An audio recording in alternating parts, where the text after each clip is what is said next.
सो बच्चों welcome again. हम पिछले क्लास में देखे थे, क्या देखे थे? Autotrophic nutrition. ऑटोट्रॉफिक न्यूट्रिशन यानी कि प्लांट न्यूट्रिशन।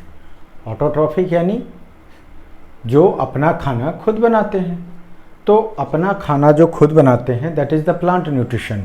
अब हम लोग देखने वाले हैं हेट्रोट्रॉफिक न्यूट्रिशन। तो हेट्रोट्रॉफिक न्यूट्रिशन।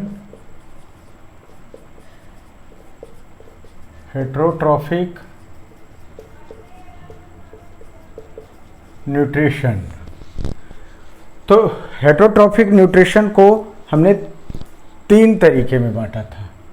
क्या क्या? Saprophytic,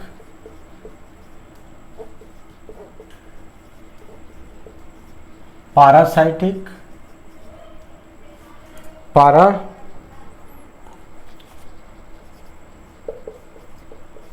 and holozoic. So saprophytic में मोस्टली आपके बैक्टीरिया एंड फंगस। सैप्रोफाइटिक यानी वैसा न्यूट्रिशन जो ऑर्गेनिज्म डेड प्लांट और डेड एनिमल के ऊपर डिपेंडेंट होते हैं। जैसे कोई जीव आप देखते हो कि एक्सीडेंट वगैरह में डॉगी वगैरह का डेथ हो जाता है, कुछ दिन तक वो सड़क के किनारे स्मेल करता है और फाइनली उसकी स्मेल गायब हो जाती है, यानी वो सड़ गल जाता है। तो उसमें हमारे बैक्टीरिया और फंगी का बहुत बड़ा रोल है। Now parasitic that is leech, जोंक, लाइस, जू और आपका आ गया क्या? बहुत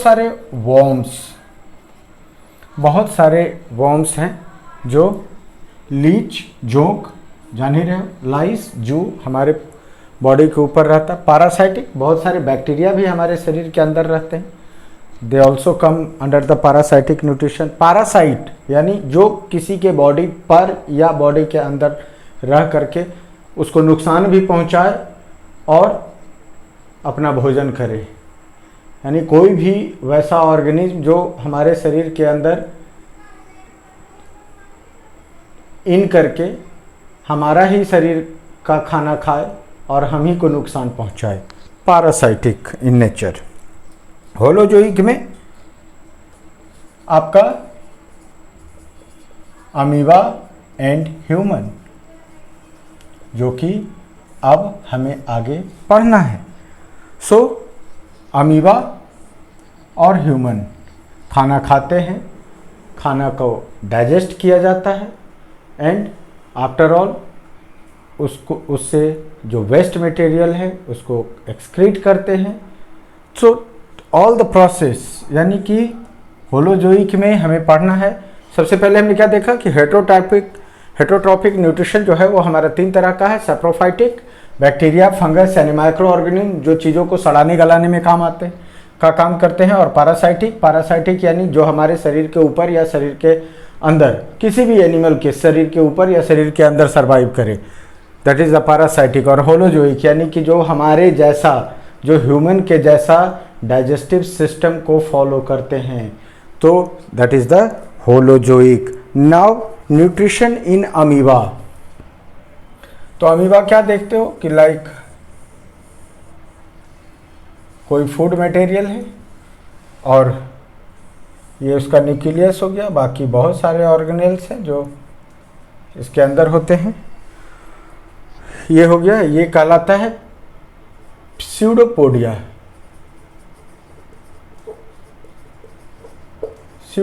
यानी फॉल्स लेग, यानी लेग नहीं है वो, लेकिन लेग लाइक आकृति है, यानी लेग जैसा दिखता है, उसको वो चलने में इस्तेमाल करता है। आप देख रहे हो, this is the food material this is the food material. So खाना खाना यानी इंजेशन, खाना खाना यानी इंजेशन। सो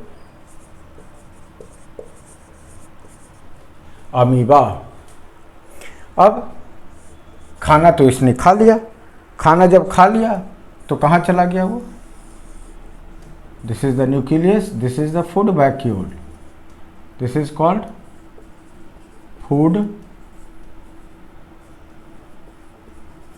फूड वैक्यूल,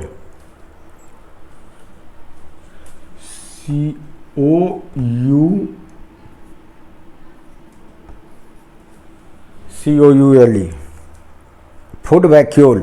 यानी अब ये खाना पचाएगा कैसे? तो digestion of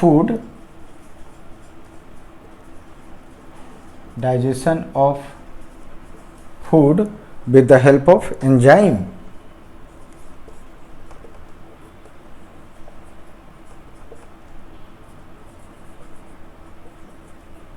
with the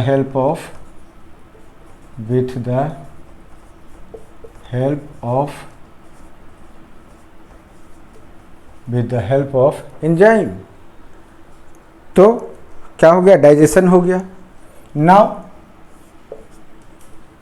ingestion हो गया, that is the intake of food. Now digestion हो गया। अब क्या हुआ? खाना डाइजेस्ट हो गया। खाना डाइजेस्ट हो गया तो अब क्या होगा? तो अब इसका एब्जॉर्प्शन होगा।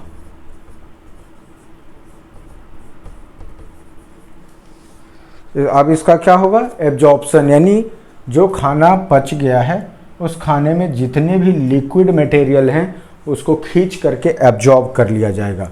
यानी वो कहाँ मिला दिया जाएगा? साइटोप्लाज्म के अंदर, साइटोप्लाज्म के अंदर। तो ingestion 1, digestion 2 and absorption 3. Now the fourth is assimilation।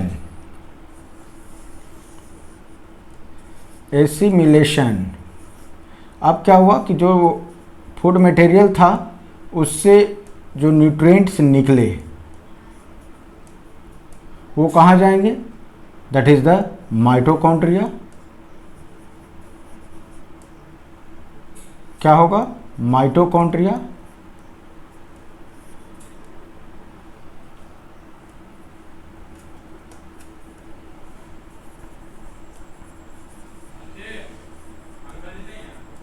Mitochondria ये क्या बनाएगा? एनर्जी। ये क्या बनाएगा? Energy. It is called assimilation. Assimilation यानी जो फूड मटेरियल निकला, तो फूड निकल करके कहाँ गया? माइटोकॉन्ड्रिया के पास। क्या क्या? तो carbohydrate plus O2, carbohydrate plus O2। Mitochondria क्या किया? उससे एनर्जी प्रोड्यूस किया और इस तरह से हो गया एसिमिलेशन। अब क्या होगा? अब होगा हमारा अमीबा क्या करेगा?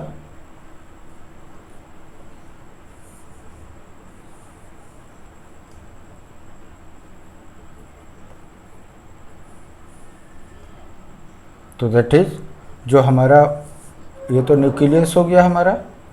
अब जो फूड मटेरियल था उसको बाहर कर देगा। फूड मटेरियल को क्या कर दिया? बाहर कर दिया। That is एजेशन।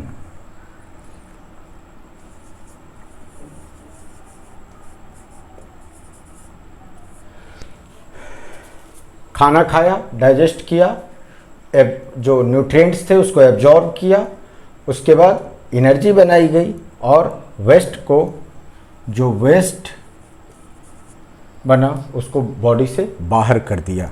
So that is, this is the fourth process and this is the fifth process. So ये 5 प्रक्रिया है जिसके तहत हमारे किसी भी फूड मटेरियल का डाइजेशन होता है। First ingestion, intake of food. Then digestion होगा, कई सारे एंजाइम्स आएंगे उस खाने को गलाएंगे। तीसरा उस खाने से जो भी न्यूट्रिएंट्स है उसको एब्जॉर्ब कर लिया गया। चौथा, उस न्यूट्रिएंट्स को यानी कार्बोहाइड्रेट प्लस ऑक्सीजन, माइटोकॉन्ड्रिया ने क्या बनाया, एनर्जी बनाया, जिससे सारी एक्टिविटीज़ परफॉर्म होगी। और फाइनली जो डाइजेस्ट नहीं हो पाया, अनडाइजेस्टेड फूड वेस्ट के रूप में बॉडी से बाहर कर दिया गया। That is the egestion. अब इसी को हम, इस पांचों प्रक्रिया को हम ह्यूमन में पढ़ने वाले हैं, यानी ह्यूमन डाइजेस्टिव सिस्टम। अब हम लोग ह्यूमन डाइजेस्टिव सिस्टम देखने वाले हैं और that is very important, that is very important. अगर उसको आप एक बार समझ जाएं तो आपके लिए बहुत आसान हो जाएगी। समझिए कि आप लाइफ प्रोसेस का आधा हिस्सा खत्म कर देंगे।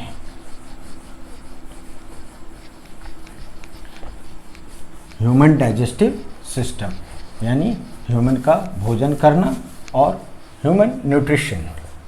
Now nutrition in humans. तो न्यूट्रिशन इन ह्यूमंस, ह्यूमन के केस में क्या होगा, that is the human digestive system. Human digestive system, इसको बड़े ही गौर से देखना है, बड़े ही ध्यान से देखना है, क्योंकि सिर्फ चीज़ों को उतारने से नहीं होता, बल्कि लेक्चर में हम कई ऐसी बातें बोलते हैं जिसको समझना होता है। जैसे सबसे पहले आपको भी पता है कि intake of food, intake of food, तो इनटेक ऑफ फूड किनके द्वारा होगा, mouth, mouth, that is the ingestion, that is the ingestion, intake of food. हमने खाना खा लिया। अब जब हमने खाना खा लिया तो यहाँ पर क्या क्या है, that is the teeth and tongue, teeth and tongue. अब क्या है कि टीथ एंड टोंग, तो टीथ आपको भी पता है, टीथ चार तरह के होते हैं हमारे, that is the incisor, incisor, then canines, then premolars और आपका मोलर्स। सामने के जो चार दांत ऊपर नीचे हैं, इंसीजर, राक्षस वाला दांत दो ऊपर नीचे है, कैनाइन, उसके बाद आपका बच गया तीन छः दूनी 12 दांत, प्रीमोलर्स। अब कितने बच गए, 12, 8, 20, 4, 24, तो 4 बच गए आपके, 4, 8, 2, 4, 8, 4, 12, 24, 4 आपके बच गए 8 मोलर्स। इनका काम क्या है, इनका काम है यानी कि हमारा जो फर्स्ट डाइजेशन है, डाइजेशन हमारा माउथ में ही स्टार्ट हो गया। कैसे, तो टीथ ने क्या किया कि हमारे भोजन के जो बड़े बड़े टुकड़े थे उसको छोटे छोटे टुकड़े में बांटना शुरू कर दिया। Then after the Tong, Tong का काम क्या है, सबसे पहले टेस्ट, सबसे पहले टेस्ट, देन टेस्ट लेने के साथ साथ अब इसका काम है mixing of food, mixing of food, यानी टीथ और टंग के हेल्प से हम भोजन को क्या करेंगे, मिक्स करते हैं, यानी सब छोटे छोटे टुकड़े करके उसको मिक्स करते हैं। क्या मिक्स होता है, दैट इज द सलाइवा। अब हम ऊपर वाले पोर्शन को मिटा देते हैं क्योंकि चीज़ें टफ होती चली जाएंगी।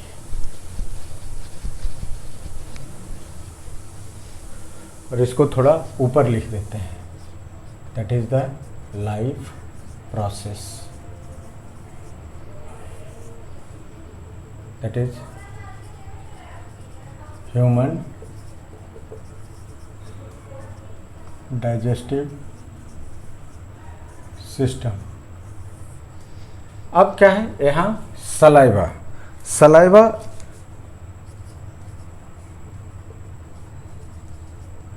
सलाइवरी ग्लैंड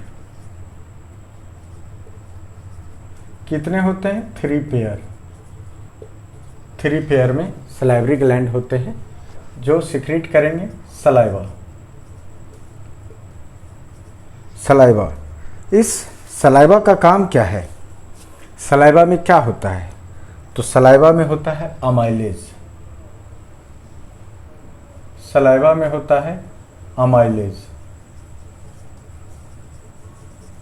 जो क्या करता है? स्टार्च को माल्टोज में कन्वर्ट करने का काम करता है, स्टार्च को माल्टोज,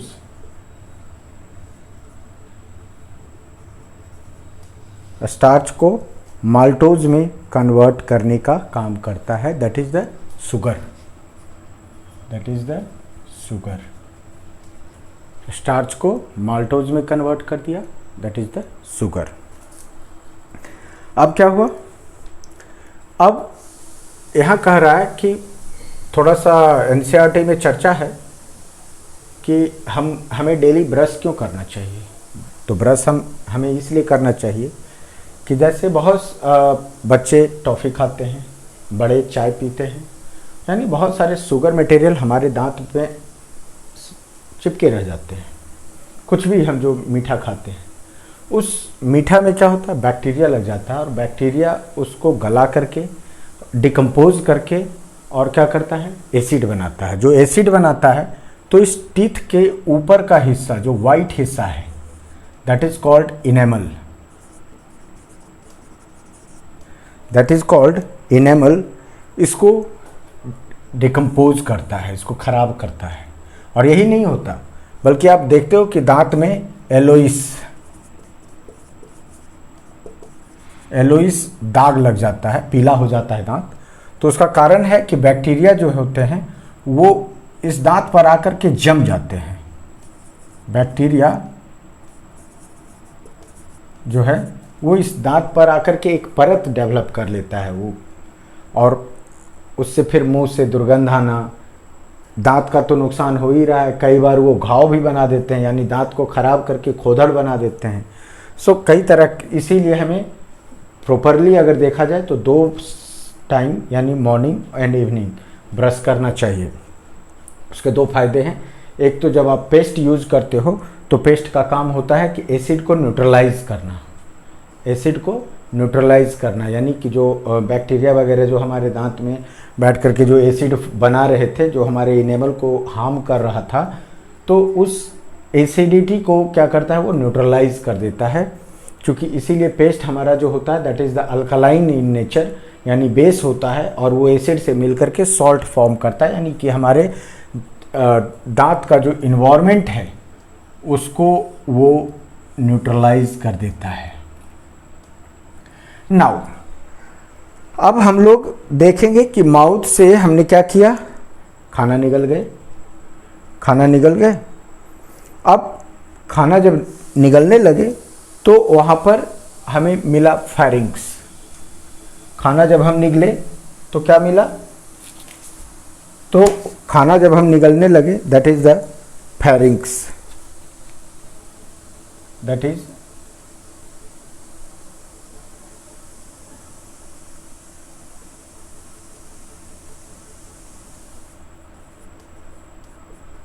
फेरिंग्स। फेरिंग्स क्या है? तो आपकी माउथ कैविटी जहाँ जाकर के लास्ट होती है, और जहाँ से आपका यानी कि आप खाना को निगलते हो, यानी जिसको आप बोलते हो फूड पाइप, यानी खाना हमारा माउथ से लेकर के, माउथ जहाँ ख़त्म हुआ, कहाँ ख़त्म हुआ माउथ? एट द फेरिंग्स, और वहाँ से ये जो पाइप चला दैट इज़ कॉल्ड ओएसोफेगस,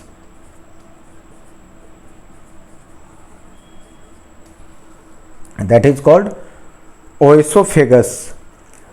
इसको आप सिंपली फूड पाइप भी कह सकते हो, food pipe, food pipe.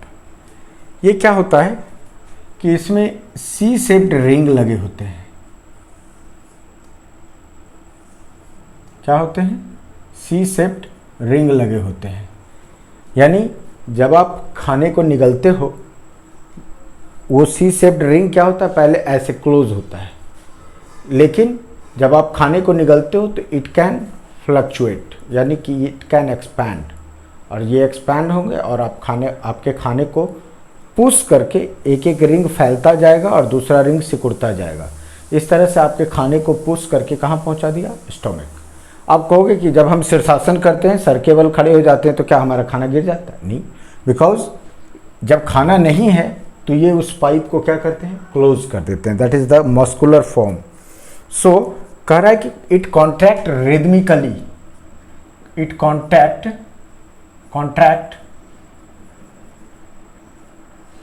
Rhythmically,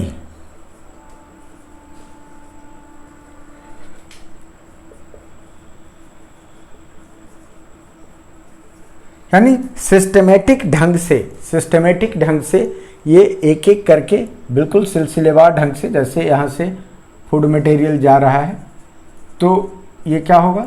फैलते जाएंगे, और जैसे जैसे फूड मटेरियल गुजरता जाएगा फिर से ये अपने पुराने शेप में वापस आ जाएंगे, और इस तरह से हमारे फूड को धकेल करके इन्होंने पहुंचा दिया।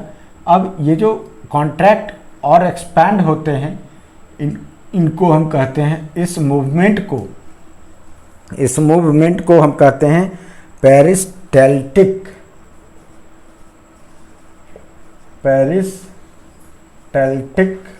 मूवमेंट। पेरिस्टैल्टिक मूवमेंट यानी इनका अपना एक गति होता है, और उस गति को हम कहते हैं पेरिस्टैल्टिक मूवमेंट। अब आ गया स्टोमक।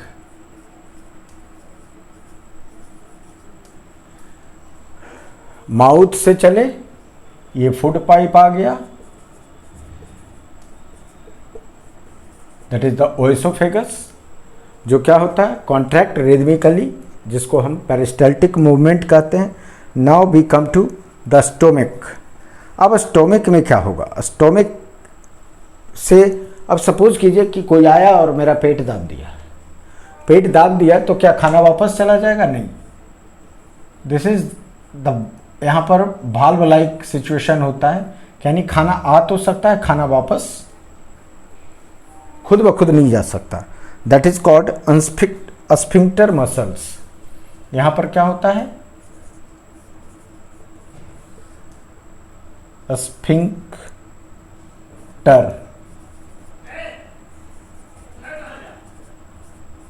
स्फिंक्टर मसल, यानी ये खाने को वापस आने से रोक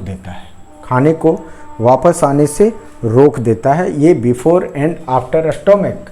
यानी स्टोमक हमारा क्या है? That is the C shaped एक थैली है जिसमें हमारा खाना आकर के स्टोर हो जाता है। तो यहाँ पर क्या होता है? यहाँ पर बहुत सारे, यानी आप कह सकते हो कि द फर्स्ट डाइजेशन जो हुआ था स्टार्ट हमारा, that is in the mouth, और यहाँ पर क्या होगा? इस स्टोमक के अंदर होगा पार्शियल डाइजेशन।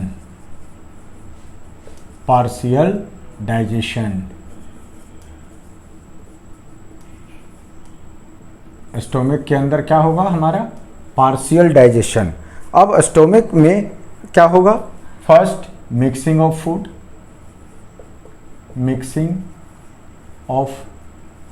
फूड, खाना बिल्कुल आकर के स्थिर हो गया, मिक्स हो गया। अब यहाँ क्या होगा?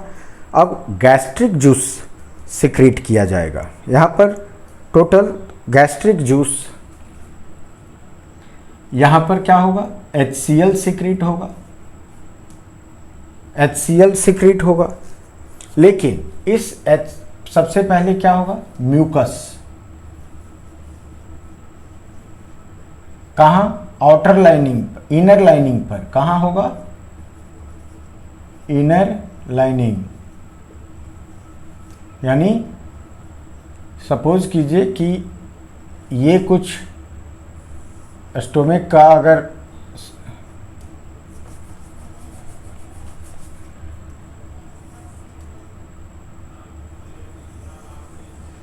ये कुछ अगर हमारे स्टोमक का शेप है तो इनर लाइनिंग अंदर की तरफ क्या होगा? म्यूकस का सिक्रेशन होगा, दैट इज द म्यूकस। क्यों होगा? क्योंकि इस पर गिरने वाला है HCl जो कि हाइड्रोक्लोरिक एसिड। अब क्या होगा? म्यूकस जो है वो हमारे प्रोटेक्ट करेगा किसको? इनर वॉल को। इनर वॉल भी कह सकते हो, जिसको क्या करेगा? ये प्रोटेक्ट करेगा। प्रोटेक्ट इनर वॉल, हमारे वॉल को, स्टोमक का जो इनर वॉल है उसको प्रोटेक्ट करने का काम करेगा। किससे? किससे प्रोटेक्ट करेगा? HCl से। किससे प्रोटेक्ट करेगा? HCl से, जो क्या है? सबसे पहले तो ये हमारे खाने को देगा एसिडिक मीडियम। Acidic medium. आप देखते हो हम खाने के साथ दही वगैरह का सेवन करते हैं, खास करके कुछ अगर वैसा खाना खा रहे हैं जो इजीली डाइजेस्ट नहीं हो सकता तो उसको ये क्या करेगा? एसिडिक मीडियम देगा, यानी उसको गलाएगा। एसिड का जो अपना नेचर होता है तो एसिड क्या करेगा? उसको गलाएगा। और गलाने के साथ साथ अब हमारे पास एक और सिक्रेशन होगा, that is the propepsin. That is the propepsin.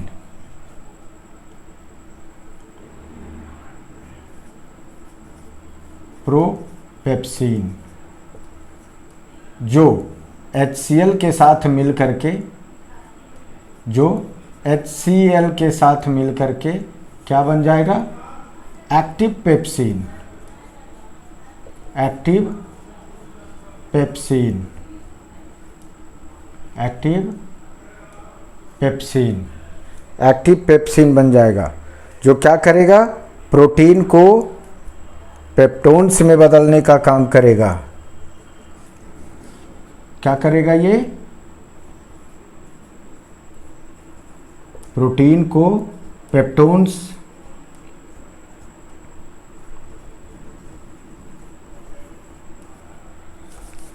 तो प्रोटीन पेप्टोन्स क्या समझ रहे हो? जैसे हमें रोटी खानी है, हमें रोटी खानी है तो रोटी खानी है तो हम एक बोरा गेहूं रखे हुए हैं और कह रहे हैं रोटी बनानी है, रोटी बनानी है, रोटी बनानी है, तो क्या रोटी बन जाएगी? नहीं, उसको मिल लेकर जाना होगा, उसको चक्की में आटा पिसवाना होगा, फिर हम उसको सानेंगे तो गैस चूल्हा पर जलाएंगे और तब जाकर के कहीं रोटी बनेगी। यानी कि अब आप इसको फिर से बहुत शॉर्ट में देख लीजिए। स्फिंक्टर मसल्स जो खाने को वापस लौटने से क्या करेगा? प्रिवेंट करने का काम करेगा, बैरियर के रूप में काम करेगा। स्टोमक हमारा वो ऑर्गन है जहाँ पार्शियल डाइजेशन परफॉर्म होगा। क्या क्या होगा? एक तो ऐसे समझ लो कि इसका मेन काम क्या है? तो मिक्सिंग ऑफ फूड,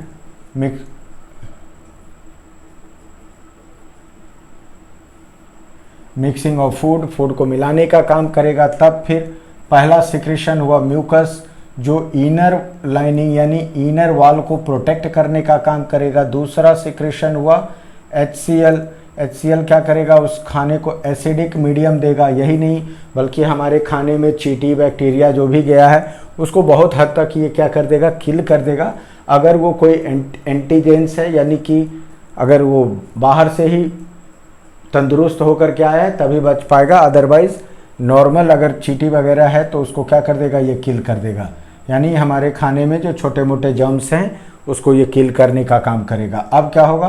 किसने खाने को एसिडिक मीडियम में कन्वर्ट कर दिया। अब क्या हुआ कि जब एक और सिक्रेशन होगा, पहला सिक्रेशन म्यूकस, दूसरा सिक्रेशन HCl और तीसरा सिक्रेशन है आपका प्रोपेप्सिन, जो कि HCl के प्रभाव में आने के बाद क्या बन जाएगा, एक्टिव पेप्सिन, जो प्रोटीन्स, जो हमारे खाने में प्रोटीन्स हैं उसको पेप्टोन्स में बदलने का काम करेगा। अब हम थोड़ा सा आगे बढ़ते हैं, क्योंकि अब हमारे पास, अब स्टोमक से हम सफ़र आगे बढ़ाते हैं। स्टोमक के बाद आ जाएगा हमारा क्या, बहुत important organ, that is the small intestine. क्या आ गया, स्मॉल इंटेस्टाइन। Small intestine. अब ये इतना इंपॉर्टेंट है कि जैसे अब क्या होगा कि सपोज कीजिए कि ये तो जस्ट एक ट्यूब ही है। स्मॉल इंटेस्टाइन क्या है, एक ट्यूब लाइक आकृति है, जो एक नॉर्मल एडल्ट पर्सन में इसकी लंबाई 5 मीटर तक हो सकती है, 5 मीटर लंबा ट्यूब। अब क्या होगा कि जैसे ही स्टोमक से हमारा भोजन कहाँ आया, स्टोमक से भोजन आ गया हमारा स्मॉल इंटेस्टाइन में, एक long tube like structure.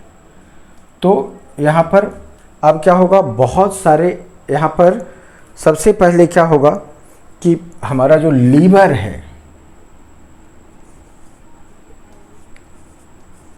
Liver ये क्या करेगा, बाइल जूस का सिक्रेशन करेगा।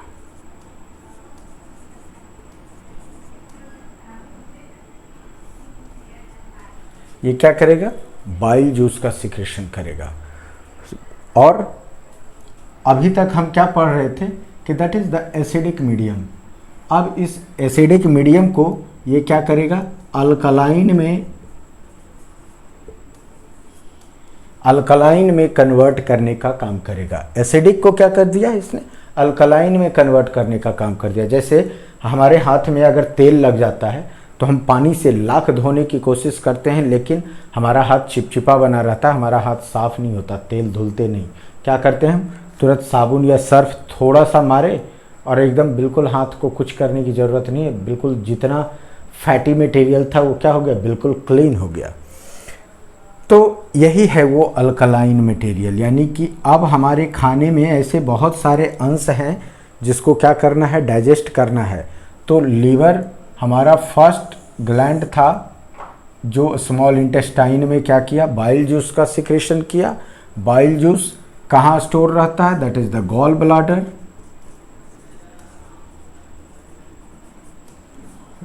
बाइल जूस कहाँ से रहता है, gall bladder, sorry gall bladder. Gall bladder में हमारा बाइल जूस जमा रहता है, और जब हमारा भोजन स्टोमक से स्मॉल इंटेस्टाइन में आने लगता है तो ये बाइल जूस उस खाने में क्या होता है, मिक्स कर जाता है।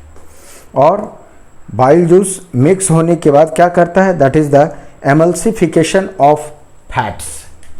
क्या करेगा ये, emulsification of fats, that is, ये बाइल जूस क्या करेगा, इमल्सिफिकेशन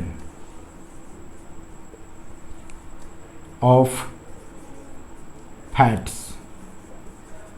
यानी जो बड़े बड़े तेल की बूंदें हैं उसको ये छोटी छोटी बूंदों में कन्वर्ट करने का काम करेगा, ताकि उसको इजीली क्या किया जा सके, डाइजेस्ट कर सके। जैसे माउथ में दांत क्या कर रहा था, खाने के बड़े बड़े टुकड़े को छोटे छोटे टुकड़े में तोड़ रहा था, ताकि स्टोमक में उसको मिक्सिंग करना क्या हो जाए, आसान हो जाए।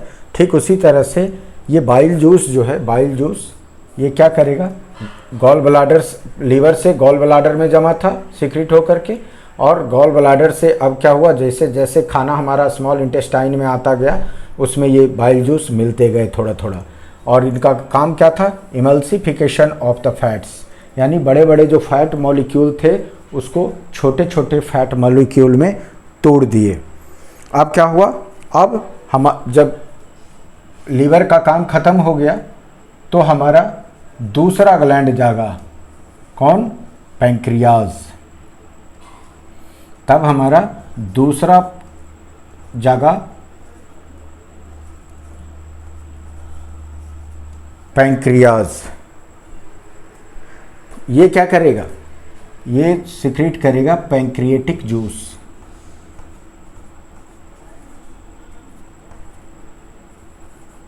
ये सिक्रीट करेगा पैंक्रिएटिक जूस। पैंक्रिएटिक जूस में क्या होते हैं, दैट इज द सबसे फर्स्ट, इधर अभी हम रहने देते हैं, अभी हम नीचे ही भागते हैं। तो इसमें है आपका ट्रिप्सिन, इसमें क्या है, ट्रिप्सिन।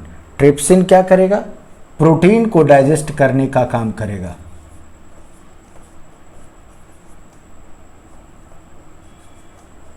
प्रोटीन को डाइजेस्ट करने का काम करेगा। वहीं दूसरा है आपका लाइपेज। लाइपेज क्या करेगा, that is the fat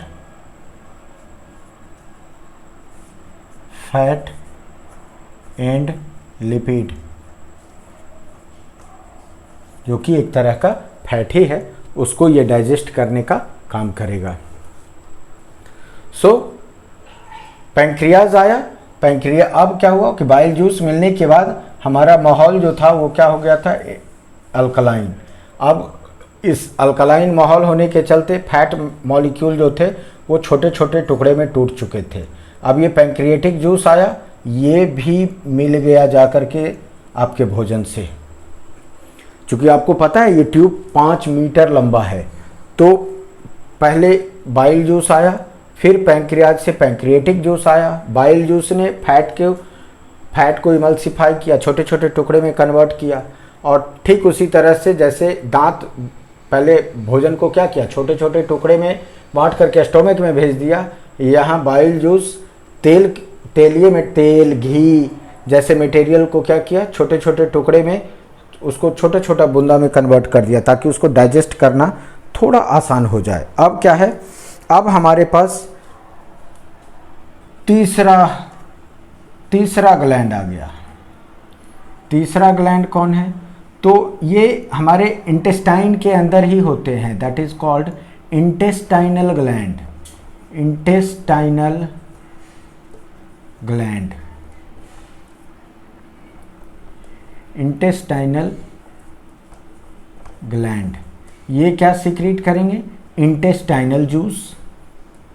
intestinal juice, intestinal juice. अब इस इंटेस्टाइनल जूस में भी अ ग्रुप ऑफ मटेरियल्स हैं। अब यहाँ पर क्या होगा, that is the final digestion. Final digestion, ये इंटेस्टाइनल जूस जो है ये करेगा फाइनल डाइजेशन। सो ये क्या करेगा, अब प्रोटीन को अमीनो एसिड में कन्वर्ट करेगा। प्रोटीन को अमीनो एसिड,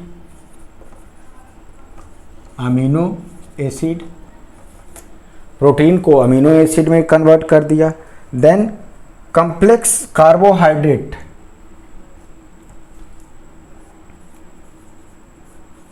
कॉम्प्लेक्स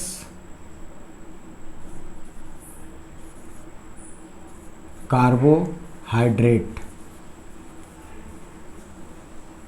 को क्या किया, सिंपल शुगर में तोड़ दिया। सिंपल शुगर, यानी आप कह सकते हो सिंपल शुगर ना लिख करके आप डायरेक्ट लिख सकते हो ग्लूकोज। कॉम्प्लेक्स कार्बोहाइड्रेट को सिंपल कार्बोहाइड्रेट यानी ग्लूकोज में कन्वर्ट कर दिया। अब क्या बच गया आपका, फैट।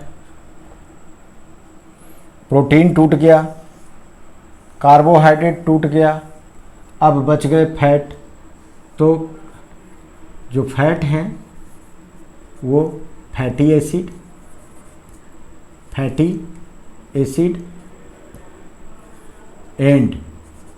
And glycerol.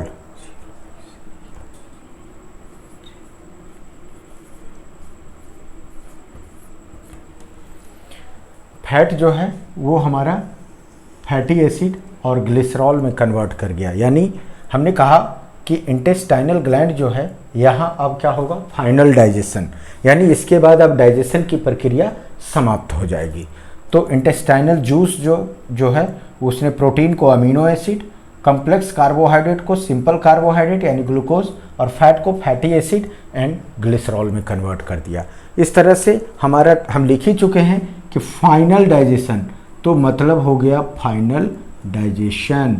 अब क्या होगा, जब डाइजेशन आप पढ़ चुके हैं, इंजेशन के बाद डाइजेशन, और जब फाइनल डाइजेशन हो गया तो अब क्या होगा, एब्जॉर्प्शन। अब क्या है, इस नली के अंदर छोटे छोटे फिंगर लाइक आकृति हैं। इस नली के अंदर चारों तरफ क्या है, छोटे छोटे फिंगर लाइक आकृति है, जिसको बोलते हैं विली। जिसको क्या बोलेंगे, विली। इसको बोलते हैं फिंगर लाइक प्रोजेक्शंस। इनका काम क्या है, इनका काम है एब्जॉर्प्शन। इनका काम है एब्जॉर्प्शन। यानी अब यहाँ तक आने के बाद जब फाइनल डाइजेशन हो गया तो हमारा जो भी रोटी भात सत्तू था वो क्या हो गया, सत्तू का घोल बन गया। यानी इतना डाइजेस्ट हो गया कि भोजन पूरी तरह से एक लिक्विड के फॉर्म में कन्वर्ट कर गई। अब बिली क्या करेगा कि उस भोजन में जितने भी लिक्विड मटेरियल हैं उसको एब्जॉर्ब कर लिया, यानी amino acid, glucose, fatty acid, glycerol, जो भी लिक्विड पोर्शन था, एवरीथिंग को जितना ये एब्जॉर्ब कर सकता था उस लिक्विड को, उस भोजन में से लिक्विड को, उसको क्या कर लिया, एब्जॉर्ब कर लिया। कहाँ भेज दिया, ब्लड में। कहाँ भेज दिया, ब्लड में। अब ये ब्लड क्या करेगा, ब्लड ये जितने भी प्रोटीन, विटामिन, कार्बोहाइड्रेट, एवरीथिंग थे, उसको ब्लड कहाँ पहुंचा देगा, तो बॉडी में डिस्ट्रीब्यूट कर देगा। किसके पास, ईच एंड एवरी सेल। यानी सिंपल लिख देते हैं हम, सेल के पास। सेल क्या करेगा, इस कार्बोहाइड्रेट को यूज करेगा, प्रोटीन को यूज करेगा। कार्बोहाइड्रेट को कैसे यूज करेगा, ऑक्सीजन के साथ डिकम्पोज करेगा mitochondria, and they will produce energy. That is the assimilation, ingestion, then digestion, then absorption. अब क्या बच गया, एसिमिलेशन। यहाँ सेल के अंदर क्या होगा, कार्बोहाइड्रेट मिलेंगे और ऑक्सीजन। कार्बोहाइड्रेट प्लस ऑक्सीजन क्या बनाएगा, एनर्जी। से आपने देखा क्या, फिर से स्मॉल इंटेस्टाइन को आप फिर से देख सकते हो। सबसे पहले लीवर ने बाइल जूस को सिक्रेट किया, जिसने खाने के मीडियम को एसिड से क्या कर दिया, बेसिक बना दिया, अल्कलाइन बना दिया, और फैट्स के जो यानी तेल घी का जो अंश था उसको छोटे छोटे टुकड़े में तोड़ दिया। तब आया पैंक्रियाटिक जूस, जिसमें क्या था, ट्रिप्सिन और लाइपेज, जिसने प्रोटीन और फैट, लिपिड जो भी थे, इनको आप यहाँ देखो कि प्रोटीन यानी जो लाइपेज था वो आपका पहले भी क्या कर चुका था, फैट पहले भी टूट चुके थे, प्रोटीन पहले भी टूट चुका था। अब क्या बच गया, यहाँ आप देखोगे तो सलाइवरी ग्लैंड जो था वो अमाइलेज, स्टार्च, माल्टोज पहले ही तोड़ चुका था, लेकिन यहाँ दोबारा फिर से उसको तोड़ा गया। यानी हर एक चीज़ को डबल ट्रिपल, कहीं उसका कोई कच्चा अंश छूट न जाए, उस भोजन में कोई भी न्यूट्रिएंट्स छूट करके बाहर न चला जाए। सो उसको हम क्या कर रहे हैं, ख़त्म करने की कोशिश कर रहे हैं, डाइजेस्ट करने की कोशिश कर रहे हैं, ताकि उस भोजन से मैक्सिमम न्यूट्रिएंट्स हम हासिल कर सकें। अब पैंक्रियाज के बाद आया इंस्टेंटाइनल ग्लैंड। इंटेस्टाइनल जूस का सिक्रेशन करेगा, जो प्रोटीन को अमीनो एसिड, कॉम्प्लेक्स कार्बोहाइड्रेट को ग्लूकोज और फैट को फैटी एसिड एंड ग्लिसरॉल में कन्वर्ट करेगा। अब जब फाइनल डाइजेशन हो गया, यानी कि इंटेस्टाइनल ग्लैंड के द्वारा जो एंजाइम सिक्रेट किए गए, इन्होंने फाइनल डाइजेशन को परफॉर्म कर दिया। अब फाइनल डाइजेशन के बाद खाना चला गया आपके स्मॉल इंटेस्टाइन के लास्ट पोर्शन पर, जहाँ एक फिंगर लाइक बहुत सारे स्ट्रक्चर बने हुए थे कॉल्ड विली। इन्होंने क्या किया, उस खाने में जितने लिक्विड थे सबको एब्जॉर्ब करके ब्लड में मिक्स कर दिया। वो ब्लड क्या किया, इसको बॉडी के हर एक सेल तक पहुंचाया, जहां सेल क्या किया, कार्बोहाइड्रेट और ऑक्सीजन को मिला करके उसने कार्बोहाइड्रेट को तोड़ा, यानी ऑक्सीडाइज किया ऑक्सीजन के साथ। चूंकि हम जो ब्रीथ करते हैं वो ऑक्सीजन भी ब्लड में ही जा रहा है, तो ब्लड कार्बोहाइड्रेट और ऑक्सीजन हर एक सेल को प्रोवाइड कर रहा है। क्यों? To produce energy. कौन बनाएगा? सेल के अंदर जो माइटोकॉन्ड्रिया है वो एनर्जी बनाने का एनर्जी बनाने का काम करेंगे। और that is the fourth portion, that is the injection हो गया हमारा। उसके बाद यहाँ तक अभी तक डाइजेशन चल रहा था, फाइनल हो गया डाइजेशन। तो डाइजेशन फाइनल हो गया, देन क्या हुआ कि जो हमारे पास जो कार्बोहाइड्रेट प्लस ऑक्सीजन, ये सेलुलर प्रोसेस है ना, उन्होंने एनर्जी बनाया, दैट इज द एसिमिलेशन। अब क्या है? अब है कि स्मॉल इंटेस्टाइन से हमारा भोजन आ गया कहाँ? लार्ज इंटेस्टाइन में। स्मॉल इंटेस्टाइन से हमारा भोजन कहाँ आ गया? Large intestine. Large intestine, large intestine. तो लार्ज इंटेस्टाइन में जब हमारा भोजन आ गया तो अब क्या होगा? भोजन में तो कुछ बचा नहीं, सब कुछ तो उसने निचोड़ लिया था। तो यहां पर फिर से एक एब्जॉर्प्शन होगा, दैट इज द, अब यहां पर कौन सा भोजन का अंश आएगा? अनएब्जॉर्ब्ड फूड, यानी remaining residue solid particle, remaining solid particle, solid residue, sorry remaining तो लिख ही चुके हैं। सो सॉलिड अनएब्जॉर्ब्ड फूड,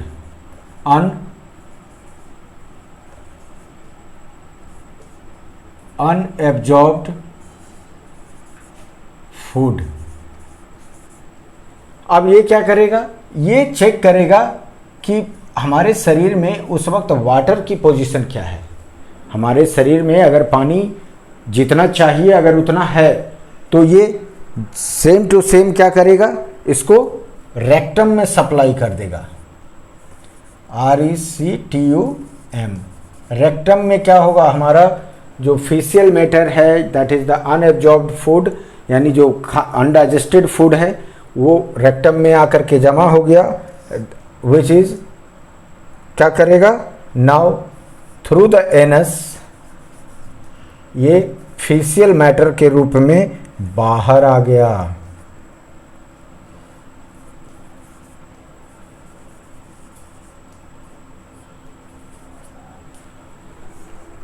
सो अब ये अंततः क्या हुआ? फेशियल मैटर यानी टॉयलेट के रूप में ये क्या हो गया? बाहर निकल गया। सो यहाँ से फिर समझेंगे, स्मॉल इंटेस्टाइन से हमारा फूड मटेरियल कहाँ आ गया? लार्ज इंटेस्टाइन में। स्मॉल इंटेस्टाइन से हमारा फूड मटेरियल कहाँ आ गया? लार्ज इंटेस्टाइन में। जो किस तरह का फूड था? यानी कि जिसको वीली एब्जॉर्ब नहीं कर पाया और जो सॉलिड पार्टिकल बच गए, जो सॉलिड मटेरियल बच गया, सॉलिड फूड पार्टिकल, वो हमारे आ गए लार्ज इंटेस्टाइन में। अब यहाँ पर क्या होगा? ये चेक किया जाएगा कि हमारे बॉडी में वाटर बैलेंस है या नहीं। जितना हमारे बॉडी को पानी की ज़रूरत है उतना पानी अगर हमारे शरीर में है या नहीं है। अगर पानी है उतना तो वो रेसिड्यू को क्या करेगा? आगे के लिए सप्लाई कर देगा, जो कहाँ आकर के स्टोर हो जाएगा? रेक्टम में। और रेक्टम में स्टोर होने के बाद जस्ट लाइक यूरिन ब्लाडर में क्या होता है? यूरिन जाकर के स्टोर हो गया और एक लिमिट से ज़्यादा स्टोर हुआ तो फिर आपको एहसास होने लगता है कि वो क्या जाना है? सुसु जाना है। सो जस्ट लाइक रेक्टम में स्टोर हो गया और ये फाइनली क्या होगा? एनस के थ्रू फेशियल मैटर के रूप में बाहर हो गया। और अगर हमारे बॉडी में पानी की कमी है तो ये जो रिमेनिंग फूड पार्टिकल थे इनसे मैक्सिमम वाटर को लार्ज इंटेस्टाइन क्या कर लेगा? निचोड़ लेगा और तब जाकर के जो बाकी सॉलिड पार्टिकल हैं उसको क्या करेगा? वो आगे बढ़ा देगा। अब चूंकि लंबा तो हो ही चुका है हमारा वीडियो, आप एक बार फिर से इसको समझ लीजिए। क्या हुआ? तो अब हमारा इनटेक ऑफ फूड, हमारा जो डाइजेस्टिव सिस्टम है वो हमारा कहाँ से शुरू होगा? ऑब्वियसली भोजन करने से। तो इनटेक ऑफ फूड किसने किया? माउथ। जिसमें क्या है, टीथ और टंग। टीथ में क्या होते हैं, टीथ का जो सबसे आउटर पार्ट, हार्ड पार्ट, यानी कि कह सकते हो कि hardest part of the body, that is the enamel, जो वाइट हिस्सा होता है दांत का। तो इस हम कुछ भी खाते हैं तो बहुत सारा चीज़ क्या होता है हमारे दांत में चिपका रह जाता है। बैक्टीरिया क्या करता है, उसको डिकम्पोज करके एसिडिक फॉर्म में कर देता है, जो कि दांत हमारे पीले हो जाते हैं और उस पर बैक्टीरिया उस एसिड के साथ जमता चला जाता है। कई बार लेयर फॉर्म कर लेता है, कई बार दांत में छेद कर देता है और हम कई तरह से बीमार, मतलब मुंह से दुर्गंध आने लगती है और हमारे दांत खराब हो जाते हैं। सो इसलिए आप हमेशा सुबह और शाम 2 टाइम ब्रश जरूर करें। ब्रश करने का एक और फ़ायदा है कि जो पेस्ट होते हैं हमारे, they are actually alkaline in nature. जो पेस्ट होता है हमारा वो अल्कलाइन इन नेचर होता है। वो बैक्टीरिया जो हमारा एसिडिक इन्वायरमेंट तैयार करता है माउथ को, तो एसिड में जब बेस जा करके मिलता है तो दे फॉर्म सॉल्ट, यानी कि वो हमारे माउथ के जो इन्वायरमेंट है उसको न्यूट्रल बना देता है, यानी ना एसिडिक रहने देता है ना बेसिक, और हमारा दांत क्या होता है, सेफ हो जाता है, एसिड से होने वाले नुकसान से बच जाता है। अब क्या हुआ, अब हम टीथ की बात कर रहे थे। तो टीथ हमारे पास 4 तरह के होते हैं, incisor, canine, premolars, molars. Teeth जो है यानी कि सामने वाला जो काटने वाला दांत होता है जो दिखाई देता है, वो 4 ऊपर 4 नीचे, दैट इज द 8 इंसीजर। अब उसके बाद दो ऊपर और 2 नीचे राक्षस वाला जो दांत होता है, that is the canines. Then थोड़ा सा चौड़ा होता है प्रीमोलर्स, और सबसे चौड़ा होता है यानी चक्की टाइप का खाने को जो पीसने का काम करता है, दैट इज द मोलर्स। ये टोटल दांत मिलकर के हमारे भोजन को हर एक तरह से काटना, पीसना, इनका यही काम है। टोंग क्या करते हैं, उनको मिक्स करते हैं, टेस्ट महसूस करते हैं, और मिक्सिंग ऑफ फूड, ये टीथ और टोंग मिल करके हमारे खाने को क्या करते हैं, च्यूइंग में हेल्प करते हैं। अब क्या है कि हमारे माउथ में 3 पेयर ऑफ सलाइवरी ग्लैंड होता है। सलाइवरी ग्लैंड जो आप देखते हो, जैसे सूखा हुआ भूजा खाते हैं तो, लेकिन ड्यूरिंग जब हम उसको चिबा रहे होते हैं तो वो गीला हो जाता है धीरे धीरे। क्यों?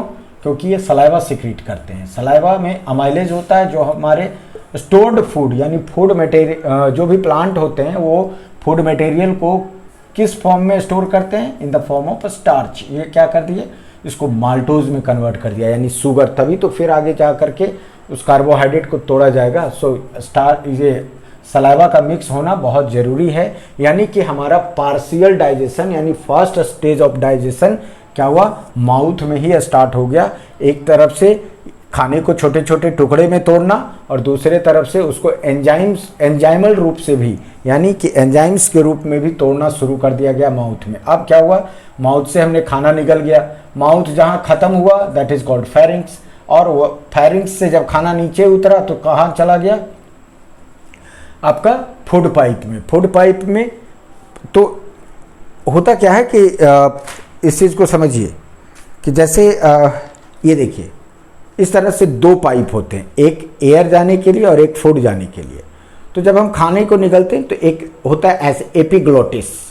तो जब हम खाना ऐसे तो ये मुड़ा हुआ रहता है, लेकिन जब हम खाना निगलते हैं तो वो क्या करता है, ऐसे, यानी एयर पाइप को बंद कर देता है ताकि खाना क्या हो, डायरेक्ट फूड पाइप में चला जाए, खाना डायरेक्ट फूड पाइप में चला जाए। That is called epiglottis. ऐसे ये मुड़ा रहता है, यानी एयर पाइप और फूड पाइप दोनों खुले हुए हैं, लेकिन जब खाने को निगलते हैं तो ये खाने को लेकर के ऐसे चला जाता है, और ये खाने को, और कभी कभी हम खाने के दौरान, इसीलिए बोला जाता है कि खाना खाते समय बोलना या हंसना नहीं चाहिए। हंसने से क्या होता है कि कभी कभी हमारे खाने का जो दाना है वो एयर पाइप में चला जाता है और हम सरक जाते हैं। सो हम क्या देख रहे हैं कि, और फेरिंग्स को जैसे ही हमारा फूड मटेरियल पार करता है तो यहाँ पर ये फूड पाइप स्टार्ट होता है, जिसको हम कहते हैं जनरली क्या, ओएसोफेगस। ये क्या होते हैं, सी शेप्ड रिंग लगे होते हैं, इसमें सी शेप्ड रिंग लगे होते हैं, यानी कि जो फैल और सिकुड़ सकते हैं, फैल और सिकुड़ सकते हैं। जब हमारा खाना पास करता है ये फैल जाते हैं, खाना पास कर गया ये फिर सिकुड़ गए, और इस तरह से हमारे खाने को पुश करके कहाँ पहुँचा दिए, स्टोमक में। स्टोमक क्या था, एक इस तरह का सी शेप्ड थैली है। हमारा स्टोमक क्या है, सी शेप्ड थैली है, जिसमें भोजन आकर के स्टोर हो जाता है। भोजन आकर के स्टोर हो गया, भोजन आकर के स्टोर हो गया। अब क्या हुआ कि कह रहा है कि ये जो ओएसोफेगस थे, ये जो फैल कॉन्ट्रैक्ट कॉन्ट्रैक्टिंग इन नेचर, यानी कह रहा है कि इट कॉन्ट्रैक्ट रिदमिकली, ये सिस्टमेटिक ढंग से, यानी खाना जैसे जैसे गुजरा पीछे से क्या हुआ, रिंग पुश करता गया और खाने को आगे ढकेलते हुए कहाँ पहुंचा दिया, स्टोमक में। अब वो खाना चाहे भी तो वापस नहीं आ सकता, because there is the sphincter muscles, यानी ये खाना इधर से इधर तो जा सकता है, इधर से इधर नहीं जा सकता, इसको बोलते हैं स्फिंक्टर मसल्स। अब क्या है कि ये जो रिंग ओपन और क्लोज हो रहे थे, इसको बोलते हैं कि they contract rhythmically and this type of movement is called, यानी कि the movement of the oesophagus is called peristaltic movement, यानी एक रिंग का जो, यानी भोजन जो इसमें पुश करके आपने जैसे ही खाना निकला ना, उस खाना अपने आप वो पेट में जाकर गिर नहीं जाता, वो क्या होता है कि उसको पुश करके पहुंचाया जाता है स्टोमक तक, ताकि आप जब शीर्षासन कर रहे हो तो आप उल्टा हो जाते हो तो क्या खाना फिर नीचे गिर जाता है, नहीं गिरता। अब आ गया हमारा खाना स्टोमक में, स्टोमक में खाना आकर के स्टोर हो गया, बहुत सारा खाना क्या हुआ, मिक्स कर गया। अब क्या होगा, यहाँ पर हमारा 3 तरह का लिक्विड सिक्रीट करेगा, 3 तरह का लिक्विड। पहले म्यूकस, म्यूकस क्या करेगा, चूंकि HCl सिक्रीट होने वाला है, एक ऐसा लिक्विड जो इसके सतह को गला सकता है, हार्म पहुंचा सकता है, घाव बना सकता है, तो क्या हुआ, पहले म्यूकस का सिक्रेशन हुआ जो इसके आउटर वॉल को, यानी स्टोमक को प्रोटेक्ट करने का काम करेगा। किससे, जब HCl गिरेगा। HCl गिरेगा तो कई सारे वर्क होंगे। सबसे पहले तो HCl एक हार्मफुल लिक्विड है। HCl क्या करेगा, हमारे खाने में जितने भी चींटी, बैक्टीरिया या जो छोटे छोटे जर्म्स, वर्म्स कुछ भी हो सकते हैं, उनको क्या करेगा, किल करने का काम करेगा और भोजन को एसिडिक मीडियम में कन्वर्ट कर देगा। वैसे भी आप देखते हो कि हम दही का सेवन करते हैं, किस लिए, ताकि हमारा भोजन इजीली डाइजेस्ट हो जाए। भोज वगैरह खाने जाते हो, पूड़ी मिठाई रसगुल्ला सब खाने के बाद अंत में दही चलाई जाती है, क्यों, क्योंकि कोई ज़्यादा खा लिया हो तो कोई बात नहीं, तो वो पच जाएगा। और तीसरा क्या है, प्रोपेप्सिन। तो ये प्रोपेप्सिन जो है वो HCl के कांटेक्ट में आने के बाद बन जाते हैं एक्टिव पेप्सिन, जो हमारे प्रोटीन को पेप्टाइड्स में, पेप्टोन्स में कन्वर्ट करने का काम करेंगे, जो हमारे प्रोटीन को पेप्टोन्स में कन्वर्ट करने का काम करेंगे, यानी प्रोटीन को डाइजेस्ट करने का काम करेंगे। अब हमारा खाना जो है स्टोमक से कहाँ आ गया, स्टोमक से आ गया स्मॉल इंटेस्टाइन। स्मॉल इंटेस्टाइन क्या है, 5 मीटर लंबी नली है, जिसमें सबसे पहले हमारे लीवर जो है ग्लैंड, हमारे शरीर का सबसे बड़ा ग्लैंड है, कौन, लीवर। लीवर क्या करेगा, वहाँ बाइल जूस का सिक्रेशन करेगा, जो पहले से कहाँ सेव रहता है, गॉल ब्लाडर के अंदर। जब भोजन हमारा स्टोमक से कहाँ सप्लाई होगा, स्मॉल इंटेस्टाइन में, तो उसके साथ थोड़ा थोड़ा बाइल जूस क्या होगा, मिक्स होता जाएगा। जो पहले हमारा खाना HCl के चलते एसिडिक मीडियम में था, अब उसको ये क्या करेगा, अल्कलाइन मोड में कन्वर्ट करने का काम करेगा।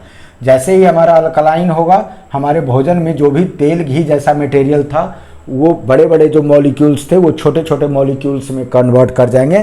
That is called emulsification of the fats.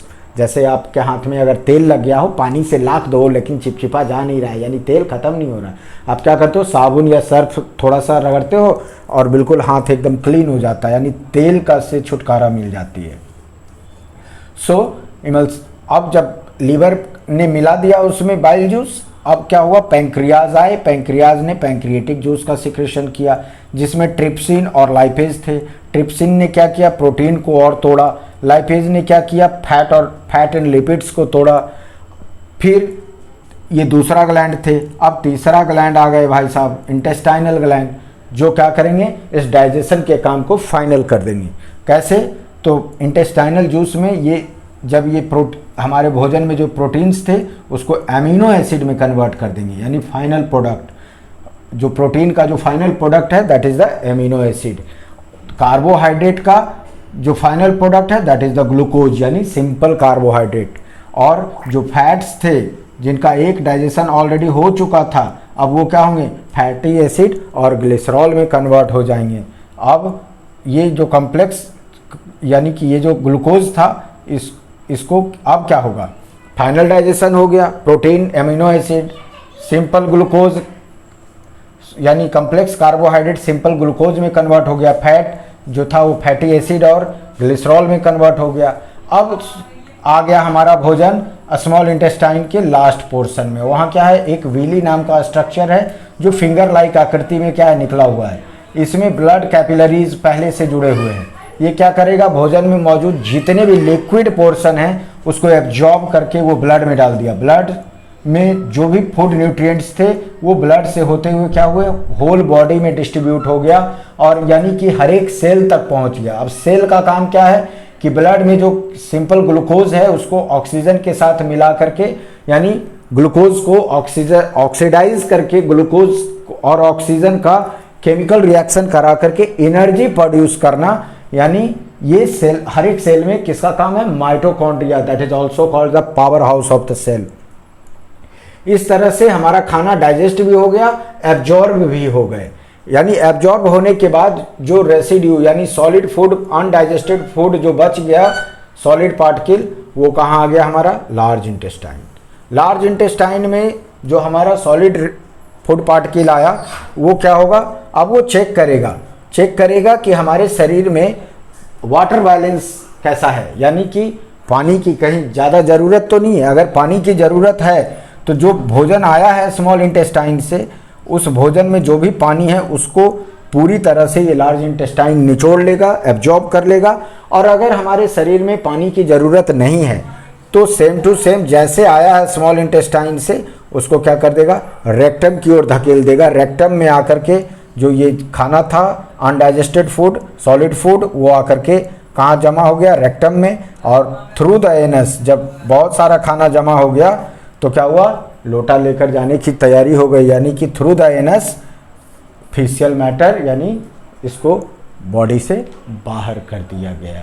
अगर फिर भी आपको कहीं कोई कन्फ्यूज़न है इस ह्यूमन डाइजेस्टिव सिस्टम में, you can comment in my comment box. और अगर आपको ये समझ में आ गया हो, हमारा वीडियो अच्छा लगा हो, तो प्लीज़ सब्सक्राइब करना ना भूलें। इसके आगे का जो पोर्शन है वो हम आपको नेक्स्ट वीडियो में देंगे। Thank you.